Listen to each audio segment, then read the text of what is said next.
Good morning friends. இந்த ஆடியோவில் 2-3 பேர் கண்டினியூஸாக கேட்டுக்கிட்டே இருக்காங்க. நாங்கள் பிகினர் சார், எங்களுக்கு இந்த ஆப்ஷன் பற்றி தெரியாது, கொஞ்சம் எக்ஸ்பிளைன் பண்ணுங்கள். அடிக்கடிக்கு அவுட் ஆஃப் த மணி, இந்த மணி, அட் த மணிலாம் சொல்கிறீங்களே, அப்படின்னா என்னன்னு கேட்குறாங்க. அதை பற்றி இந்த ஆடியோவில் பார்க்கலாம். ஏன்னா 2-3 பேருனால் பரவாயில்ல, கண்டினியூஸாக எனக்கு மெயில் புதுசாக இருக்கவங்க தான் அதிகமாக பார்க்குறாங்கன்னு நினைக்கிறேன். ஸோ அவங்களுக்காக இந்த வீடியோ பர்டிகுலராக ஃபார் பிகினர்ஸ்க்காக. இந்த ஆப்ஷன் பையர்ஸ் ஏன் அதிகமாக லாஸ் ஆகுறாங்க அப்படின்னா, லாஸ் ஆகிறதுக்கான வாய்ப்பு தான் அங்கே அதிகம். 70% அங்கே லாஸ் ஆகிறதுக்கு தான் வாய்ப்பு அதிகம். ஏன்னா அதில் நடக்கிற ஸ்ட்ரைக் ப்ரைஸில் இருக்கிற ப்ரீமியம்லாம் ரொம்ப மினிமமாக தான் இருக்கும். அந்த மினிமமான அமௌண்ட்டை பார்க்கும்போது நமக்கு ஆஹா, ஒரு கால் வாங்குகிற அளவுக்கு நம்மக்கிட்ட காசு இருக்குது, நம்ம போய் வாங்குவோம் அப்படின்னு வாங்குவோம். அது ஒரு நாள் நமக்கு லாட்ரி மாதிரி ப்ரைஸ் அடிச்சிடும், அதாவது ப்ராஃபிட் வந்துடும். ப்ராஃபிட் வந்தோடனே மனசு என்ன ஆகிடும்னா, அட பரவாயில்லையே, 2000 ரூபாய் கொடுத்து வாங்கினதுக்கே ஒரு 700 ரூபாய் நமக்கு ப்ராஃபிட் வருதுன்ற அந்த ஆசையை உண்டு பண்ணும். ஆசையை உண்டு பண்ணாவே போதாதா, அடுத்த ஸ்டெப்ஸு மனுஷனோட மூளை எப்படி வேலை செய்யும்னு அதுக்கான தேடலையே மனுஷன் தேடிக்கிட்டு இருப்பாங்க. இதை அதிகப்படியாக புதுசாக ஆப்ஷனுக்குள்ளே இந்த ஆப்ஷன் ட்ரேடிங் தான் பண்ணணும்னு வராங்க. முக்கால்வாசி பேர் ஷேர் மார்க்கெட்டுக்குள்ளே அதுக்குள்ளே தான் வராங்க. அதில் அடி வாங்கி வாங்கி தான் பல பேர் இன்வெஸ்ட்மெண்ட்டு போயிடறாங்க. சில பேர் மியூச்சுவல் ஃபண்டு போயிடறாங்க, சில பேர் கோல்டில் போயிடறாங்க. ஏன்னா அவங்களால அதுக்கு மேலே அந்த அடியை தாங்க முடியல, அதனால் இழந்ததை ரெக்கவரி பண்ணுறதுக்காக போயிடறாங்க. ஆனால் ஒரு சில பேர் என்ன தான் நடந்தாலும் பிடிவாதமாக அதுலேயே இருப்பாங்க. ஏன்னா அவங்கக்கிட்ட ஸ்ட்ராட்டஜிலாம் கண்டிப்பாக இருக்கிறதுனால தான் அவங்க சஸ்டெயின் பண்ணுவாங்க. அது இல்லாமல் டிசிப்ளினாக ஸ்டாப் லாஸ்லாம் மெயின்டைன் பண்ணுவாங்க. அவங்களால மட்டும்தான் சஸ்டெயின் பண்ண முடியும். ஏனோ தானோ எவனோ செத்தான் அப்படின்ட்டு ஆடுறவங்க எல்லாருமே வாஷ் அவுட் பண்ணிவிடும் இந்த மார்க்கெட். ஏன்னா நம்ம வாங்குகிற 5000 ரூபாய்க்கு ஒரு ஷேர் கால் ஆப்ஷன் எங்கே, 5000 கோடி 10,000 கோடின்னு செல் பண்ணுற எஃப்ஐஎஸ் எங்கே? அந்த டிஃப்ரென்ஸ் வேரியேஷன் பார்க்குறீங்களா? புரியுதா? எவ்வளோ மடங்கு பாருங்கள். நம்மளால் என்ன பண்ண முடியும்? நம்மளால் ஒன்றுமே பண்ண முடியாது. நம்ம பண்ணக்கூடிய இடம் இந்த மணியில் தான் இருக்குது. அதுவும் மார்க்கெட் கூட இருக்கும் போது மட்டும்தான் அதுவும் பையர்ஸ்க்கு எப்போ ப்ராஃபிட் வரும், மார்க்கெட்டு சடார்னு மேலே போனால் மட்டும்தான் வரும். மற்றபடி சைட்வேஸ்லேயோ இல்லை டவுன்லேயோ இல்லை ஒரு ரேஞ்ச் பவுண்ட்லேயோ இல்லை ஒரு குறிப்பிட்ட 20-30 பாயிண்ட்டுக்குள்ளே ஏறி இறங்கிக்கிட்டோ இருந்தால் டோட்டலாக ஆப்ஷன் பையரை காலி பண்ணிவிடும். இதுக்கு பேர் தான் தீட்டா எஃபெக்ட் அப்படின்னு சொல்லுவாங்க. ஸோ இதெல்லாம் தெரியாமையே புதுசாக வரவங்க ப்ரீமியம் எங்கே கம்மியாக இருக்குது அப்படின்னு பார்த்து அங்கே போய் அதில் போய் அட்மையர் ஆகிட்டு அதில் போயிடுறாங்க. அதில் போனவுடனே என்ன ஆகும், நமக்கு ஒரு இப்போ நம்மக்கிட்ட ஒரு 2000 ரூபாய்க்கு தான் ஒரு காலை வாங்குகிறோம். அந்த 2000 ரூபாய்க்கு ஒரு மினிமம் ஒரு 200-300 ரூபாய் வந்தாவே அந்த ப்ராஃபிட்டை புக் பண்ணோம் அப்படின்ற அந்த மைண்ட் செட்டு அப்போ வராது. அப்போ என்ன ஆகும்னா, நம்ம சரி இன்னும் ஒரு 5000, ஒரு 600, 700, 1000 ரூபாய் வரட்டும்னு வெயிட் பண்ணுவோம். 2000 ரூபாய்க்கு 1000 ரூபாய் வரணும்னு வெயிட் பண்ணுவோம். அது வருமா? அதுவும் அவுட் ஆஃப் த மணி வருமா? அட் த மணியே வராது. ஸோ அந்த இடத்துல என்ன ஆகும்னா நமக்கு லாஸஸ் வரும். அந்த 2000 போய்டும்னு நம்ம விட்டால், ஆனால் நம்ம மனசு என்ன ஆகும், இல்லை மறுபடியும் போக சொல்லும். ஈஸியாக ஒன்று நம்மக்கிட்ட இழந்து போகிறோன்னா அந்த பழக்கத்தையே தான் நம்ம கொண்டு வருவோம். நம்ம அப்படி தான் வளர்ந்துருப்போம். இது வேணாடா அப்பா அம்மா சொன்னாங்கன்னா நம்ம அதை தான் போய் செய்வோம். ஏன்னா வயசு அந்த மாதிரி அப்போது. அதே இதுக்கு தான் இந்த ஷேர் மார்க்கெட்டில் ஆப்ஷன் பையிங்க்கும் இருக்கிற பிரச்சனை. எவ்வளோ பேர் சொல்லுவாங்க, எவ்வளோ யூடியூப்ஸில் சொல்கிறாங்க. யூடியூப்பே விட்டுருங்க, செபியே என்ன சொல்லுது, இந்த ஆப்ஷன் ட்ரேடிங்கெலாம் ரொம்ப ரிஸ்க்கானது, இதில் 90% பணம் இழக்கும் அபாயம் உள்ளது அப்படின்னு தான் சொல்கிறாங்க. ஆனால் நம்ம யாராவது கேட்குறோமா? கேட்க மாட்டோம். அதுதான் இதில் இருக்கிற பிரச்சனை. ஆப்ஷன் பையிங்கை பற்றி நான் குறை சொல்லலை, ஏன்னா நான் ஆப்ஷன் பையர் தான் நானே. ஆனால் எனக்குன்னு சில ஸ்ட்ராட்டஜி நான் வச்சுருப்பேன், எனக்குன்னு சில டிசிப்ளின்ஸ் வச்சுருப்பேன். இதுக்கு கீழே போச்சுன்னா, இதுக்கு மேலே போச்சுன்னா நான் அந்த மார்க்கெட்லேருந்து எக்ஸிட் ஆகிடுவேன். அந்த டிசிப்ளின், அந்த அந்த ஒரு கட்டுக்கோப்பு பிரின்சிபல்ஸ் இருக்கிறதுனால தான் நான் இவ்வளோ நாள் சஸ்டெயின் பண்ணிகிட்ருக்கேன். நானும் லாஸ்லாம் பண்ணியிருக்கேங்க. நானும் என்னோடய வீடியோ பார்க்குற எல்லாருக்குமே தெரியும். நானும் லாஸஸ்லாம் பண்ண தான் செஞ்சுருக்கேன். பட் நான் அப்படியே கொஞ்சம் கொஞ்சமாக ரெக்கவரி பண்ணிட்டு தான் வரேன். ஸோ அப்போது ஏதோ ஒரு ஸ்ட்ராட்டஜி இருக்கிறதுனால தானே நான் என் லைஃப் இதில் ஓடிட்டுருக்கு. அந்த மாதிரி ஒவ்வொருத்தரும் பண்ணலாம். அதுக்கு பொறுமை ரொம்ப முக்கியம். அந்த proper discipline, entry and exit இதெல்லாம் பண்ணணும். மார்க்கெட்டில் ஆப்ஷனை பொறுத்தவரையும் சப்போர்ட் ரெசிஸ்டன்ட்ற கான்செப்ட் இருக்குது. அதெல்லாம் கண்டிப்பாக நம்ம பார்க்கணும். பார்த்தா மட்டும்தான் நம்ம சஸ்டெயின் பண்ண முடியும். அதுவும் நம்ம சஸ்டெயின் பண்ணுறதுக்கு பெரிய மந்திரமே ஸ்டாப் லாஸ் தான். அந்த ஸ்டாப் லாஸை ப்ராப்பராக மெயின்டைன் பண்ணிக்கிட்டே வரணும். ஓவர் ட்ரேட் பண்ணக்கூடாது. இந்த மாதிரியெல்லாம் ஃபாலோ பண்ணோம்னா நம்ம கண்டிப்பாக மார்க்கெட்டில் சஸ்டெயின் பண்ணலாம். அதில் ப்ராஃபிட் கூட வரலாம். லாஸஸில் முக்கால்வாசி பேர் லாஸஸில் தான் இருப்பாங்க. அந்த லாஸஸை ரெக்கவரி பண்ணுற ப்ராசஸில் பல பேர் இருப்பாங்க. பல பேர் லாஸஸை ரெக்கவரி பண்ணிட்டும் ப்ராஃபிட்டில் இருப்பாங்க. ஸோ ஆப்ஷன் ட்ரேடிங்கில் இந்த மாதிரி plus and minus and plus எக்கச்சக்கமாக இருக்குது. அதெல்லாம் தெரிஞ்சுக்கிட்டு தான் நம்ம உள்ளே வரணும். அதுக்காக தான் இது பியூராக பிகினர்ஸ் அப்படின்னு சொல்கிறது. ஒரு ஆப்ஷன் பையர் ஏன் லாஸ் ஆகுறாங்கன்னா, முக்கியமான பாயிண்ட் அதில் என்னன்னா, ஒரு எக்ஸாம்பிள் நான் ஒன்று சொல்கிறேன். இப்போ ஒரு எக்ஸாம்பிள் சொல்கிறேன் பாருங்கள். நிஃப்டி 50 இப்போ கரண்ட் ப்ரைஸ் 22,000 அதில் ட்ரேட் ஆகிட்டுருக்கு. நீங்கள் ஒரு கால் ஆப்ஷனை பை பண்ணுறீங்க. நீங்கள் எந்த ஸ்ட்ரைக்கில் பை பண்ணுறீங்கன்னா 22,200 போய் பை பண்ணுறீங்க. ஓகேங்களா?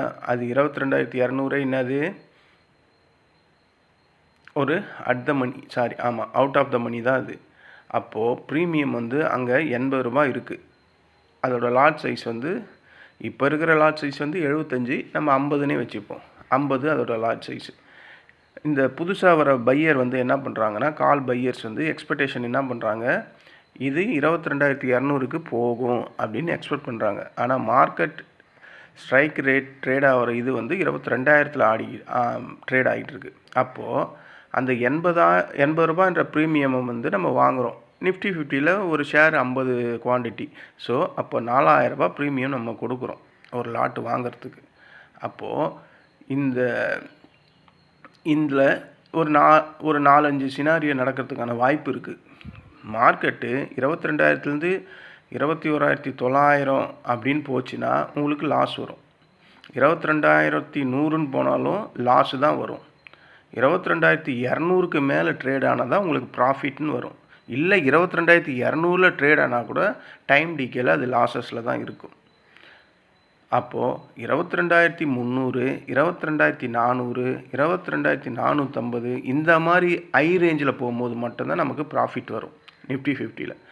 இப்படி வருமா அப்படின்னா அதிகப்படியான வாய்ப்புகள் ரொம்ப கம்மி. அதனால தான் ஆப்ஷன் பையருக்கு ப்ராபபிலிட்டி ரொம்ப கம்மி அப்படின்றாங்க. நமக்கு எந்த சினாரியோவில் இப்போ ஒரு 5-6 சினாரியோ சொன்னேன், அதில் ஒரே ஒரு சினாரியோ மட்டும்தான் நமக்கு ஒர்க் அவுட் ஆகுது.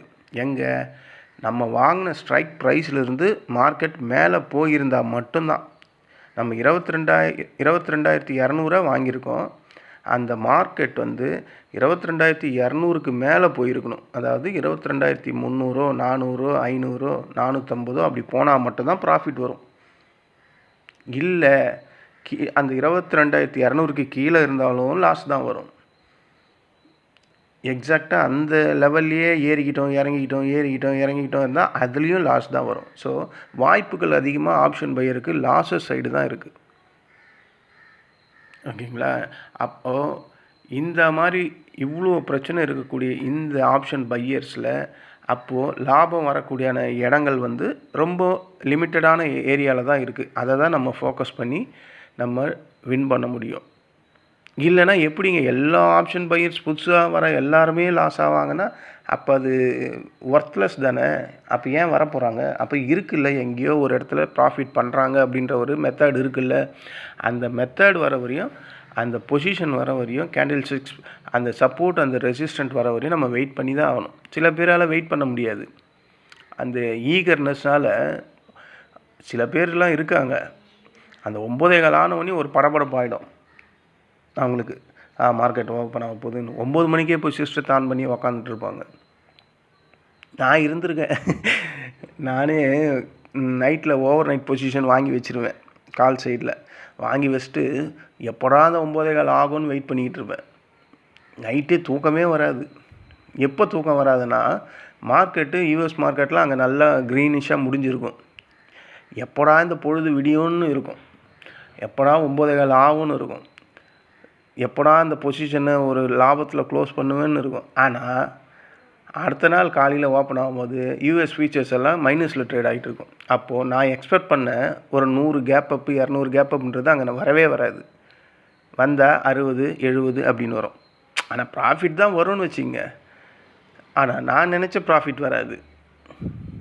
ஒரு 3000 4000 வரும்னு நான் எக்ஸ்பெக்ட் பண்ணுறேன்னா அங்கே வந்து 1000 700 தான் வரும். எப்படி இருந்தாலும் ப்ராஃபிட் தான். பட் அந்த எக்ஸ்பெக்டேஷன் ஓவர் எக்ஸ்பெக்டேஷன் அங்கே நடக்கிறதுக்கு வாய்ப்புகள் ரொம்ப கம்மி. இதை தான் சொல்ல வரேன். இதுதான் ஆப்ஷன் பையருக்கு இருக்கக்கூடிய பிரச்சனைகள். நம்ம நினைக்கிற மாதிரியே நடக்காது. இதுக்காக தான் ஆப்ஷன் பையிங்கை சூஸ் பண்ணும்போது ரொம்ப கேர்ஃபுல்லாக சப்போர்ட் அண்ட் ரெசிஸ்டன்ட்டில் எடுக்கணும்னு சொல்லிக்கிட்டு இருக்காங்க ஒவ்வொருத்தருமே. நானும் அதை தான் சொல்லிக்கிட்டு இருக்கேன். எப்போவுமே மார்க்கெட்டுக்கு அகெயின்ஸ்டாக போகவே கூடாது. இது புதுசாக வர பிகினர்ஸ் கண்டிப்பாக தெரிஞ்சுக்கணும். மார்க்கெட்டு டவுன் ட்ரெண்டில் இருக்கா, நீங்கள் புட் சைடில் போயிடுங்க. மார்க்கெட் ஏறிக்கிட்டு இருக்கா, கால் சைடில் போயிடுங்க. அதுவும் மார்க்கெட் ஏறிக்கிட்டே இருக்கா, ரெசிஸ்டண்ட்டு கிட்ட இருக்கா, அப்போல்லாம் கால் சைடு போயிடாதீங்க. அப்போ புட் சைடில் ஃபோக்கஸ் பண்ணுங்கள். ஏன்னா இவன் ரெசிஸ்டண்ட்டு கிட்ட இருக்கிறான். ரெசிஸ்டண்ட்டில் ஓஐ பார்த்தா இவ்வளோ பேர் இருக்காங்க. அப்போ மார்க்கெட் இதுக்கு மேலே ஏறுமா அப்படின்ற அந்த டவுட் உங்களுக்குள்ளே வரணும். வந்ததுன்னா நீங்கள் கால் சைடு போக மாட்டீங்க, ரெசிஸ்டன்ஸில் புட் சைடில் போயிடுவீங்க. அப்போது மார்க்கெட்டோட அந்த மெத்தடை நம்ம ஃபுல்லாக ரெகக்னைஸ் பண்ணிடுறோம். அப்போது மார்க்கெட்டு இந்த ரெசிஸ்டன்ட் இவ்வளோ பேர் வந்து கால் ரைட்டர்ஸ் இருக்காங்க, மார்க்கெட்டு அங்கே தான் போயிட்டுருக்கு. அப்போ அங்கே போனால் அது இறங்குமா ஏறுமா அப்படின்ற அந்த தாட்ஸ் உங்களுக்குள்ளே வரணும். இது வந்து எடுத்தவொன்னுமேலாம் உங்களுக்கு தோண ஆரம்பிச்சிடாது. அடிபடணும். கொஞ்சமாவது எக்ஸ்பீரியன்ஸ் ஆகணும். எக்ஸ்பீரியன்ஸ் ஆனால் மட்டும்தான் இதை வந்து நீங்கள் கிளாஸ் போனாலோ இல்லை மற்றவங்க சொல்லி கொடுத்தாலோலாம் வராது. அந்த நேரத்துக்கு நமக்கு புரிகிற மாதிரி தான் இருக்கும். ஆனால் ரியாலிஸ்டிக்காக போய் உட்காந்து ட்ரேட் பண்ணும்போது இதெல்லாம் இந்த தியரிட்டிக்கல் படிக்கிறது, மற்றவங்க சொல்லி கேட்குறது, இப்போ நான் சொல்கிறது இதெல்லாம் உங்களுக்கு தோணவே தோணாது. நீங்கள் அதில் அனுபவம் பண்ணணும், நீங்கள் அதில் அடி பண்ணணும். அனுபவமே தான் சிறந்த ஆசிரியர். அதை தான் ஒவ்வொருத்தரும் சொல்லுவாங்க. உனக்குள்ளே இருக்கிற அந்த எக்ஸ்பீரியன்ஸ் தான் உன்னை பெரிய லெவலில் மோல்டு பண்ணும். அதுக்காக நீ சில லட்சங்களை இழந்து தான் ஆகணும். மார்க்கெட்டு ஆப்ஷன் ட்ரேடிங் நான் சூஸ் பண்ணிட்டேன், கண்டிப்பாக நான் பண இழப்பை சந்திச்சே ஆகணும். 100% இதுக்கு வாய்ப்பே கிடையாது. நான் வந்து லாஸ் பண்ணாமையே ஜெயிச்சிட்டே வருவேன்னு ஒருத்தரால் கூட சொல்ல முடியாது. அதுதான் இந்த ஆப்ஷன் பையர்ஸோட பெரும் பிரச்சனை. சரி ஃப்ரெண்ட்ஸ், நான் இப்படியே தான் பேசிக்கிட்டே இருப்பேன் விட்டுட்டா. நம்ம இந்த பிக்னஸ்க்காக உள்ளே வருவோம். பிக்னஸ்க்காக வந்தால் எப்போவுமே நான் சொல்கிற மாதிரி ஏன் நீங்கள் லாஸ் பண்ணுறாங்கன்னா அவங்க வந்து அவுட் ஆஃப் த மணியை தான் அதிகப்படியாக எடுக்கிறாங்க. ஏன்னா அதில் ப்ரீமியம் ரொம்ப கம்மியாக இருக்குது. அதனால் அவங்கள அது அட்ராக்ட் பண்ணுது. அதனால் அங்கே போய் மாட்டிக்கிறாங்க. அட் த மணி கூட சில பேர் எடுப்பாங்க. அட் த மணி கன்சிஸ்டாக ஒரே இப்போ 9:30 இருக்குது, ட்ரேட் ஸ்டார்ட் ஆகுது, 3:30 வரையும் அதே அட் த மணிலையா இருக்குது? கிடையாது. அப்போது டைம் ஏற்ற மாதிரி அட் த மணி மாறிக்கிட்டே இருக்கும். ஸோ அங்கே கூட அது பிரச்சனை தான். ஆனால் இந்த மணி அதுவும் அதே ப்ராசஸ் தான் நடக்கும். பட் உங்களுக்கு ஸ்பீடாக ரெக்கவரி ஆகிறதுக்கான வாய்ப்பு அதில் அதிகம். மார்க்கெட் இப்போ ஒரு ரேஞ்சு மார்க்கெட் நல்லா இறங்கிட்டுருக்கு, சப்போர்ட்டை நோக்கி இறங்கிட்டுருக்கு. நம்ம அந்த இடத்துல போய் வந்து ஒரு இந்த மணி வாங்குகிறோம், நிஃப்டி 50ன்னு வச்சுங்க.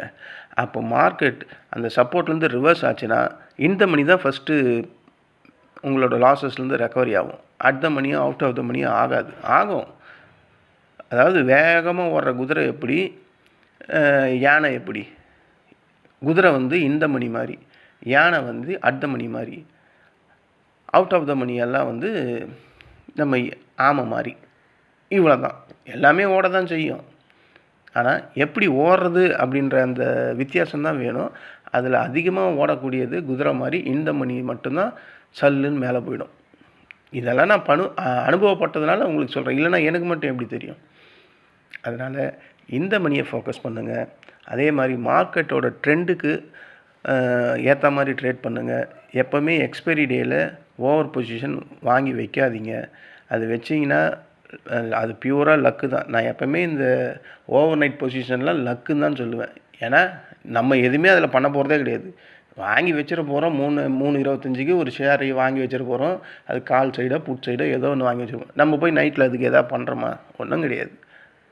அதுவாக யூஎஸ் மார்க்கெட்டு கேப் அப் அங்கே நல்ல ட்ரேட் ஆச்சுன்னா இங்கே கேப் அப் கிடைக்கும். அங்கே அவங்க டவுன் ஆனால் நமக்கு இங்கே டவுன் ஆகும்.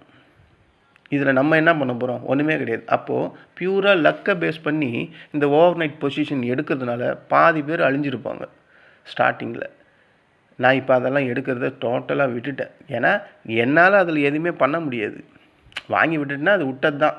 அது என்ன ரிட்டர்ன் கொடுக்குதோ அதுதான் என்னுடைய காசு. ஏன் தெரிஞ்சே நான் போய் நெருப்புக்குள்ளே கையை விட்டுக்கணும்? ஏற்கனவே தான் 9லேருந்து 3:30 வரையும் நெருப்புக்குள்ளேயே விளையாடிக்கிட்டு இருக்கேனே. மறுபடியும் எக்ஸ்ட்ரா ஒரு நெருப்பில் என் கையை ஒன்றுன்ட்டு நான் அந்த ஓவர் நைட் பொசிஷனை எடுக்கிறதே கிடையாது. அது எடுத்து 6 வருஷத்துக்கு மேலே ஆகுது. ஸோ அது மாதிரி ஓவர் நைட் பொசிஷனை எடுக்கலாம். அதுக்குன்னு சில ஈவெண்ட் இருக்குது, நியூஸஸ் இருக்குது. இப்போ பீகார் எலெக்ஷன் வருது. இன்றைக்கி செகண்டு போல் எலெக்ஷன் நடக்க போகுது. இன்றைக்கி அநேகமாக மக்களோட கருத்து கணிப்பில் எந்த கட்சி ஓட்டு ஜெயிக்குது என்ன ஏதுன்னு தெரியும். மக்கள் ரிவ்யூ ஓட்டில் நாளைக்கு மேபி பிஜேபி தான் ஜெயிக்கும்ன்ட்டு முக்கால்வாசி பேர் திங்க் பண்ணுவாங்க. இப்போ எல்லாருக்குமே தெரிஞ்ச ஒரு விஷயம், பிஜேபி தான் வின் பண்ணுன்னு தெரிஞ்சால் அது அந்தளவுக்கு பாசிட்டிவாக மார்க்கெட் எடுத்துக்குமா அப்படின்னு கேட்டால் மைல்டாக தான் எடுத்துக்கும். இதுவே ஆப்போசிட்டில் நினச்சி பாருங்கள். ஒரு வேளை பிஜேபி தோற்றுட்டு காங்கிரஸ் கூட்டணி ஜெயிக்குதுன்னா மார்க்கெட் பெரிய லெவலில் டவுன் ஆகும். ஸோ தெரிஞ்ச ஒரு விஷயத்துக்கு மார்க்கெட் மைல்டாக தான் ரெஸ்பெக்ட் பண்ணும். ஆப்போசிட் ரியாக்ஷன்ஸ் வரும்போது தான் ஹெவியாக ரியாக்ட் பண்ணும். இப்போ நமக்கு இந்த எலெக்ஷன் நடந்ததில்ல, அப்போது மக்கள் கருத்து கணிப்பு அப்படின்னு ஒரு ரிவ்யூ வந்தவொடனையும் அடுத்த நாள் 800 பாயிண்ட்டு கிட்ட கேப் அப் ஆச்சு. 600 800 இந்த எலெக்ஷன் இப்போது ப்ரைம் மினிஸ்டர் எலெக்ஷன் நடந்தப்போ. கரெக்டு தானே? ஆனால் எலெக்ஷன் ரிசல்ட் அன்றைக்கி மார்க்கெட் டவுனில் தான் போச்சு. ஸோ இந்த மாதிரி ஈவெண்ட் நடக்கும்போது வேணும்னா நம்ம ஒரு ட்ரை பண்ணலாம். இது நமக்கு எக்ஸ்பெக்டேஷன் இருக்குது மோராக. சரி மேலே போகிறதுக்கு வாய்ப்பு இருக்கும் அப்படின்ற மாதிரி நினைக்கிறோம். ஆனால் மற்ற நாளெல்லாம் ஓவர் நைட் பொசிஷன் எடுக்கிறது டோட்டலாக வேஸ்ட்டுனா அது உங்களோட லக்கு தான். இதுதான் ஃப்ரெண்ட்ஸ், இதுதான் ஃபார் அ பிகினர்ஸ்க்கு நான் சொல்ல வர்றது. இந்த மணியை ஃபோக்கஸ் பண்ணுங்கள். அவுட் ஆஃப் த மணியை அடுத்த மணியை வேண்டான்னா அந்த டைமுக்கு ஏற்ற மாதிரி ட்ரேட் பண்ணுங்கள். ஆனால் அதிகப்படியான ப்ராபபிலிட்டி ஆப்ஷன் பையருக்கு இருக்கக்கூடிய ஒரே ஸ்ட்ரைக் ப்ரைஸு இந்த மணி மட்டும்தான். அதுலேயும் லாஸஸ் வரதான் செய்யும். அதில் லாஸஸ் ஹெவியாக வரும். அதனால தான் எல்லா இடத்துலையும் போய் வாங்காதீங்க, சப்போர்ட் ரெசிஸ்டண்ட்டில் வாங்குங்கன்னு பல தடவை நான் சொல்லிக்கிட்டு இருக்கேன். அதை ஃபாலோ பண்ணுங்கள். அதாவது ஃபாலோ பண்ணுறது தான் பெரிய பிரச்சனையே. நல்லா படிங்கடா, நல்லா படித்தா நல்ல பொசிஷன் போகலான்னு சொல்லுவாங்க. நம்ம ஃபாலோ பண்ணவே இல்லை. இதை பாருங்கள், இந்த ஆப்ஷன் ட்ரேடிங் ஷேர் மார்க்கெட்டை கட்டிக்கிட்டு அவஸ்தைப்பட்டுருக்கோம். பணம் சம்பாதிக்க என்னென்ன வழியோ கண்டுபிடிக்கிறோம். அதில் நம்ம இந்த வழியை சூஸ் பண்ணுறோம். இங்கே சம்பாதிக்க முடியல, இருக்கிறது தான் விட்டுக்கிட்டு இருக்கோம்.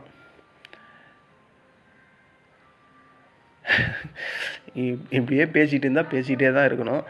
சரி ஃப்ரெண்ட்ஸ், இதுதான் நான் ஃபார் அ பிகினர்ஸ்க்கு சொல்ல வர்றது. முதல்ல லேர்ன் பண்ணிங்க. லேர்ன் பண்ணுறது நீங்கள் கிளாஸஸ் போயோ இல்லை மற்றவங்க சொல்லியோ நீங்களாக ஓனாக லேர்ன் பண்ணுங்கள். அப்போ தான் ஸ்ட்ராங்கான நாலேஜ் கிடைக்கும். அதுக்காக சில காசை இழக்க வேண்டியது கண்டிப்பாக வரதான் செய்யும். அதெல்லாம் தாங்கக்கூடிய சக்தி இருந்தால் நீங்கள் ஆப்ஷன் ட்ரேடிங்குள்ளே தைரியமாக அதில் சில ஸ்ட்ராட்டஜியை நீங்கள் உங்கள் ஓனாக ஸ்ட்ராட்டஜியை கண்டுபிடிச்சிட்டு மார்க்கெட்டுக்கு ஏற்ற மாதிரியே ட்ரேட் பண்ணுங்கள். கண்டிப்பாக வெற்றி வாய்ப்புகள் வரும். நான் அப்படி நம்பிக்கிட்டு தான் இன்னமும் இருக்கிறேன். அதை நம்பி பேஸ் பண்ணி தான் என் லைஃப் ஓடிக்கிட்டு இருக்கு. நான் ஒர்க் பண்ணிக்கிட்டு இருக்கேன், பட் இதை நான் சைடாக பண்ணிக்கிட்டு இருக்கேன். சைடாக பண்ணாலும் பெரும்பான்மையான டைம் இதில் தான் நான் ஃபோக்கஸ் பண்ணிக்கிட்டு இருக்கேன். ஸோ அதனால் சொல்கிறேன், கான்ஃபிடென்ட் தான் முக்கியம். பண்ண முடியும்னு தைரியம் இருந்தால் லேர்ன் பண்ணிங்க. லேர்ன் பண்ணுறது ஓனாக நீங்களாக லேர்ன் பண்ணிங்க. அதுதான் ரொம்ப ரொம்ப இம்பார்ட்டன்ட் ஷேர் மார்க்கெட்டில். இதை தான் நான் சொல்ல வர்றது ஃபார் பிகினர்ஸ். நன்றி, வணக்கம்.